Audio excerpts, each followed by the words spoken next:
Bonjour à tous, je vais vous demander de recopier cette trace écrite du chapitre 3, la matière à l'échelle microscopique, les entités chimiques, dans votre cahier, soit à la suite de la fiche d'activité, soit après les exercices, donc vous êtes dans le groupe 1 ou dans le groupe 2. On va laisser les exemples libres et on les reprendra ensemble quand on se reverra en demi-groupe. Première chose à savoir, c'est que si je veux décrire des espèces chimiques, je vais voir que dans ces espèces chimiques, il y a des entités chimiques et il peut y en avoir trois. Donc une espèce chimique est constituée d'entités chimiques identiques dans la matière. Donc trois types d'entités, je viens de vous le dire. Des atomes qui sont toujours neutres, on verra des exemples en classe, on en a vu dans les activités, et des ions qui sont eux toujours chargés, ou plus si c'est des cations, ou moins si c'est des anions. On verra qu'aussi le nom est toujours composé, et des molécules si c'est un assemblage d'au moins deux atomes. Donc c'est ce qui permet de décrire l'espèce chimique.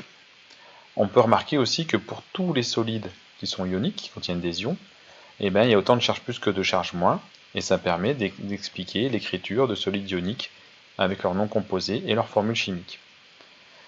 Si je reviens sur maintenant la constitution de la matière que vous avez en partie décrite au collège, l'atome, la matière, c'est des atomes. Donc on va revoir la constitution de l'atome et de son noyau, vous l'aviez déjà un peu fait comme je viens de vous dire. Ce modèle ici représente donc en rouge un atome. Dans cet atome, vous avez un nuage électronique, ici des électrons, et un noyau qui est ici en rouge. D'accord ? 10 puissance moins 10 mètres, c'est la taille de l'atome. Je multiplie par 100 000, 10 puissance 5, j'obtiens ce que je vois à l'intérieur ici, c'est le noyau.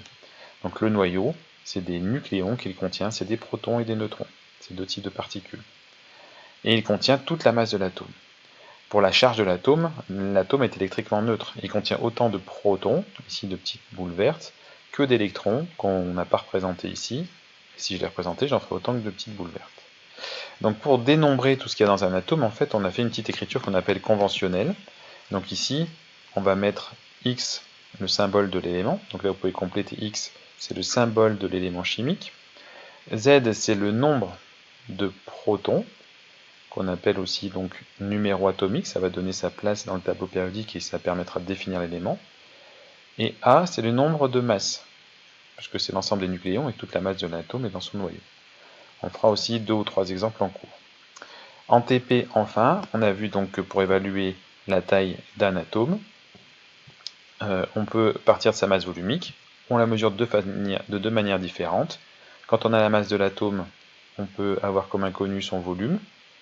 Et en TP, on a mesuré la masse volumique, donc il y a égalité entre ces deux grandeurs, bien sûr, puisqu'elle est identique. Et je peux en déduire le rayon de l'atome. C'est l'activité expérimentale 6 qui n'était pas évidente et qu'on a corrigé en partie en classe.